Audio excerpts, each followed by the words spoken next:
Cette vidéo est réservée à la section berceau. Son caractère répétitif a une visée pédagogique pour leur éveil spirituel. Merci de les accompagner. Bonjour amis de la Bible, c'est Tonton Jim et aujourd'hui j'ai une histoire très spéciale pour vous. Elle s'intitule « Zachée grimpe à un arbre ». Et notre verset à mémoriser est tiré de 1 Jean chapitre 4, le verset 8. Dieu est amour. Regarde, c'est Zachée ici. Zachée est très petit. Il n'est pas très grand, mais il a une grande maison. J'aimerais que Jésus vienne chez moi, dit Zachée. Mais souvent je fais des bêtises. Peut-être Jésus ne m'aimera pas, pensait Zachée. Penses-tu que Jésus aime les enfants? Bien sûr, Jésus aime tous les enfants. Il aime aussi tous les grands. Penses-tu que Jésus aimerait visiter Zachée dans sa maison? Bien sûr, il ne manquera pas l'occasion de le faire. Jésus vient aujourd'hui par ici, dit Zachée. J'irai le voir. Donc à tout à l'heure, je vais voir Jésus. En ville, il y avait une grande foule et les gens criaient « Jésus arrive, Jésus arrive !» Mais Zachée est trop petit. Zachée se met sur la pointe des pieds. Il saute un peu partout sans arriver à voir Jésus. Pauvre Zachée. Il veut tellement voir Jésus. Alors Zachée réfléchit rapidement à la situation. Voici un arbre, dit-il. Je grimperai et certainement je verrai Jésus lorsqu'il passera ici. Grimpe, Zachée, grimpe! Avez-vous vu jusqu'où Zachée a grimpé dans l'arbre? Regarde, Zachée, regarde! Que vois-tu? Zachée voit Jésus se rapprochant de lui et une grande foule le suit. Jésus marche jusqu'à la hauteur de l'arbre où Zachée est haut perché. Et puis il s'arrête. Il regarde vers lui. Jésus a vu Zachée et lui dit « Salut Zachée !» Jésus lui fit un large sourire et Zachée fit de même. Zachée, dit Jésus, « Descends, descends, car aujourd'hui je dois aller chez toi. » Youpi, Jésus va chez Zachée. Alors Zachée descend rapidement de l'arbre et Jésus alla chez lui dans sa grande maison. Bien que Zachée ne faisait pas toujours ce qui est bien, Jésus n'a jamais cessé de l'aimer. Il y a un petit chant qui nous rappelle cette belle histoire. Veux-tu le chanter avec moi? Zachée était un tout petit homme brun. Il monta dans un grand sycomore pour voir le Seigneur Jésus. Le Seigneur Jésus passa dans ces lieux, il leva les yeux et dit, « Zachée, descends, chez toi je demeure aujourd'hui, chez toi je demeure aujourd'hui. » Zachée était un tout petit homme brun. Il monta dans un grand sycomore pour voir le Seigneur Jésus. Le Seigneur Jésus passa dans ces lieux, il leva les yeux et dit, « Zachée, descends, chez toi je demeure aujourd'hui, chez toi je demeure aujourd'hui. » Prions. Tendre Père, merci de m'aimer quand je ne le mérite pas. Aide-moi à toujours être bon. Au nom de Jésus. Amen. Rappelle-toi, peu importe ce que nous faisons, Jésus continuera à nous aimer. Au revoir et à bientôt.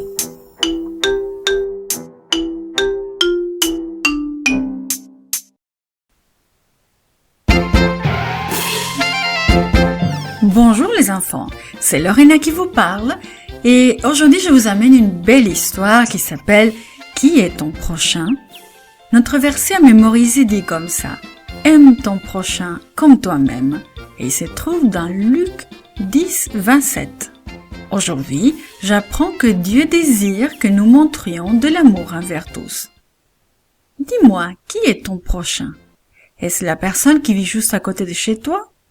Un jour, un docteur de la loi s'adressa à Jésus qui parlait à la foule. Il lui demanda « Que dois-je faire pour avoir la vie éternelle ?» « Qu'est-il dit dans la loi ?» lui demanda gentiment Jésus. « La loi dit d'aimer le Seigneur Dieu de tout notre cœur, répondit l'homme, et d'aimer notre prochain comme nous-mêmes. Mais qui est mon prochain? Jésus raconte alors une histoire. Un homme voyageait de Jérusalem à la ville de Jéricho. Commença-t-il. Vous connaissez tous cette route dangereuse. Les voleurs aiment bien y s'y cacher. Les gens firent de la tête. Ils savaient tous de quelle route Jésus parlait. Eh bien, dit Jésus, des voleurs attaquèrent le voyageur. Ils déchirèrent ses vêtements, ils le battirent, ils lui prirent son argent et tout ce qu'il avait avec lui. Puis ils l'abandonnèrent sur la route à demi-mort. Un prêtre passa par là, continua Jésus. Tu sais, un prêtre, c'est comme un pasteur dans notre église aujourd'hui.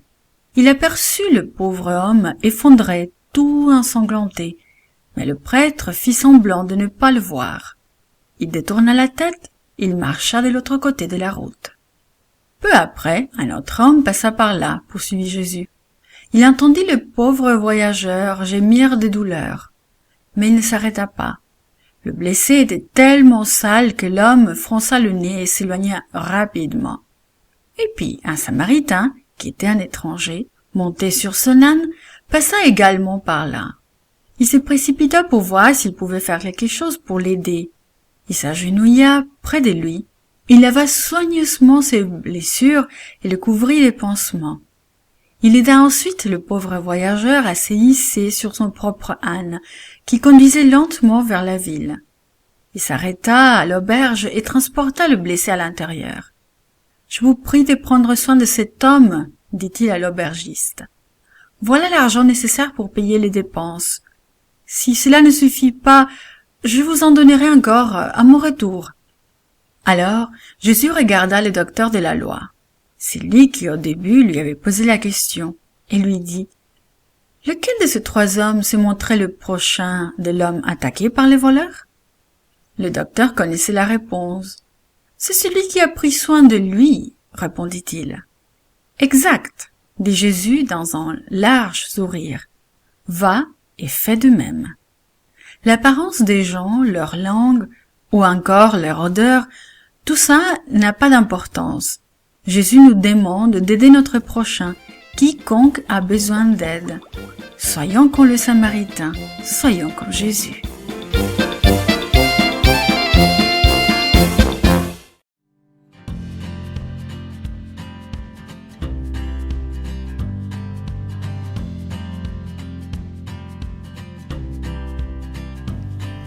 Bonjour, c'est Virginie. La leçon d'aujourd'hui a pour titre « Trop précieuse pour être perdue ». Le verset à mémoriser se trouve dans Luc 19, verset 10, « Car le Fils de l'homme est venu chercher et sauver ce qui était perdu. » Cela m'est arrivé personnellement. C'est aussi arrivé à mon voisin immédiat. Ça peut même t'arriver à toi. Peux-tu te souvenir d'une fois où tu n'arrivais pas à trouver quelque chose d'important pour toi? Dans notre histoire d'aujourd'hui, Jésus nous parle d'une femme qui avait perdu un objet précieux. Cela s'est peut-être passé ainsi. Le chaud soleil du matin réchauffait le dos des femmes affairées. Les rires éclataient alors qu'elles se racontaient leurs histoires. La lessive était un dur travail, mais aussi l'occasion d'agréables conversations. Alors que les femmes frottaient et rinçaient, elles avaient toujours quelque chose de neuf à raconter de leur journée. « Avez-vous entendu les histoires que Jésus raconte ?» demanda l'une d'elles. « Elles sont tellement intéressantes, » dit une autre. « Il comprend comment nous vivons. » Et la discussion allait de l'une à l'autre au sujet des malades guéris et des paroles aimables que Jésus disait. « Demain, j'espère amener les enfants avec moi pour l'écouter, » dit une jeune maman. « Oh, j'aimerais beaucoup t'accompagner, » indiqua une autre. Bientôt, plusieurs femmes faisaient des plans pour le lendemain. Un groupe d'enfants joyeux se glissa à côté de leur mère. On pouvait sentir l'excitation dans l'air. Tout le monde s'assit sur l'herbe et Jésus prit la parole. Il parla tout d'abord d'un berger qui avait perdu une brebis et de sa joie de l'avoir retrouvée. Puis Jésus commença à raconter une histoire à laquelle le petit groupe de mamans prêtait une oreille attentive. Jésus leur dit: « Il y avait un jour une dame qui avait 10 pièces d'argent très spéciales pour elle. C'était sa dot. » Les femmes sourirent. Elles savaient combien ces pièces étaient précieuses. Une dot était un cadeau que le mari donnait à la famille de sa femme avant de se marier. Puis l'argent était donné à l'épouse le jour du mariage. Souvent, elle s'en faisait un bandeau. Les gens le voyaient et comprenaient que son mari l'aimait beaucoup. C'était un trésor très spécial. Jésus poursuivit son histoire. Un jour, la femme perdit une de ses pièces d'argent. Oh non! Les mamans qui écoutaient pensaient à la pauvre femme de l'histoire. C'était une des choses les plus tragiques qui puissent arriver à une femme. Qu'allait dire son mari? Que diraient ses amis et ses voisins?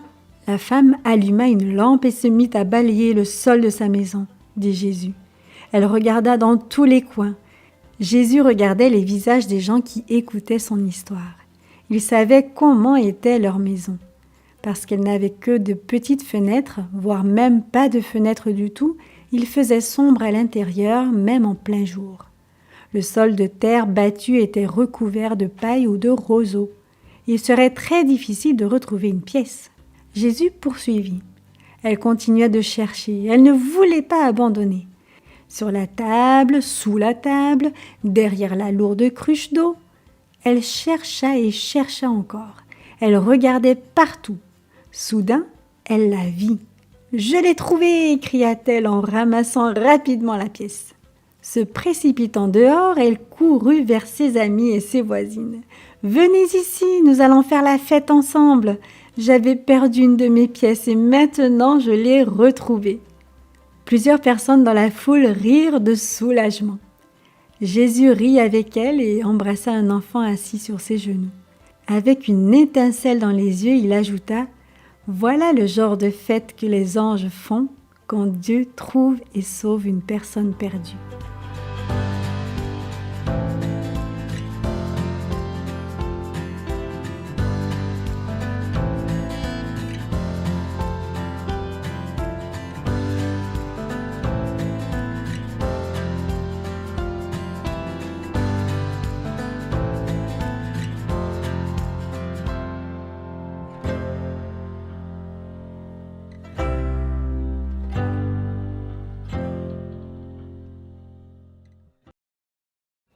Coucou mon jeune ami, je suis heureuse de te retrouver pour ce moment de partage. J'espère que tu te portes bien. Aujourd'hui, notre récit a pour titre « Illimité ». Mais avant, je voudrais te poser une question. As-tu déjà été si captivé par une activité que tu en as oublié le temps? Tu en as même oublié de manger et tout à coup, tu as réalisé que tu avais très faim. C'est ce qui est arrivé à une foule de personnes qui étaient captivées par les paroles de Jésus et qui ont découvert qu'il n'y a aucune limite dans la grâce de Dieu. Allez, c'est parti! La Pâque étant proche, de nombreux pèlerins venus de loin ou de près et se rendant à Jérusalem s'assemblèrent pour voir Jésus. Ils se trouvèrent bientôt au nombre de 5000 hommes, sans compter les femmes et les enfants. Ce jour-là, ce fut le ciel sur la terre, et les auditeurs de Jésus n'auraient su dire depuis combien de temps ils n'avaient pas mangé. Enfin, les disciples insistèrent pour que la foule fût congédiée dans son propre intérêt. Beaucoup étaient venus de loin et n'avaient rien mangé depuis le matin. Jésus leur dit « Donnez-leur vous-même à manger. » Et se tournant vers Philippe, il lui demanda « Où achèterons-nous des pains pour que ces gens aient à manger ?» Philippe lui répondit « Les pains qu'on aurait pour 200 deniers ne suffiraient pas pour que chacun en reçût un peu. » Un de ses disciples, André, frère de Simon-Pierre, lui dit « Il y a ici un jeune garçon qui a 5 pains d'orge et 2 poissons. Mais qu'est-ce que cela pour tant de gens ?» Jésus ordonna qu'on les lui apportât. Puis il dit aux disciples de faire asseoir les gens sur l'herbe par groupe de 50 ou de 100. Jésus prit la nourriture, leva les yeux vers le ciel et prononça la bénédiction. Puis il les donna aux disciples pour les distribuer à la foule. Tous mangèrent et furent rassasiés, et l'on emporta 12 paniers pleins de morceaux qui restaient. Qu'avons-nous retenu ? Lorsque Jésus demanda à ses disciples comment ils allaient s'y prendre pour nourrir cette grande foule, il les mettait au défi de reconnaître leurs propres besoins. Cette semaine, nous serons peut-être confrontés à des situations qui sembleront impossibles. Lorsque cela se produira, croyons que Dieu pourra les combler par sa grâce et que Jésus les emploiera pour montrer sa puissance. Tu pourras ainsi dire: Voici le Dieu de mon salut, j'aurai confiance et je n'aurai pas peur, car l'Éternel est ma force et mon chant, il est devenu mon salut. Ésaïe 12, le verset 2. Nous ne pouvons pas nous sauver nous-mêmes, pas plus que nous ne pouvons nourrir 5000 personnes avec un seul repas. Jésus est le seul qui peut pourvoir à tous nos besoins. Jésus est capable d'apporter une solution à tous nos problèmes, petits ou grands. Là où nous voyons des problèmes, Dieu voit des occasions de nous faire grandir spirituellement. Lorsque nous comprenons nos limites, nous commençons à entrevoir la puissance illimitée de Dieu.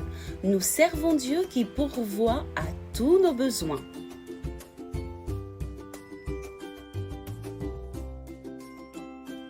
Prions. Père, nous te remercions pour ces dons merveilleux dont tu nous combles à chaque instant.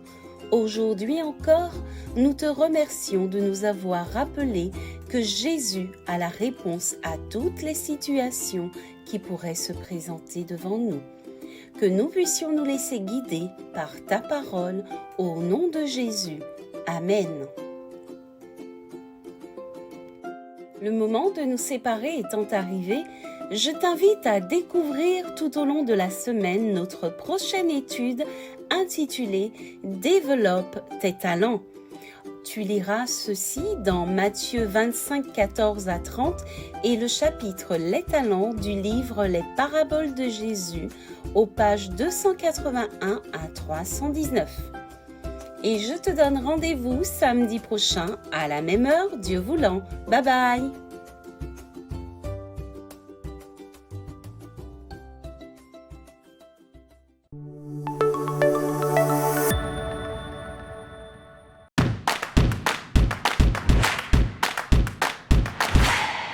Salut les amis, si vous aimez nos vidéos, abonnez-vous et n'oubliez pas le petit pouce bleu.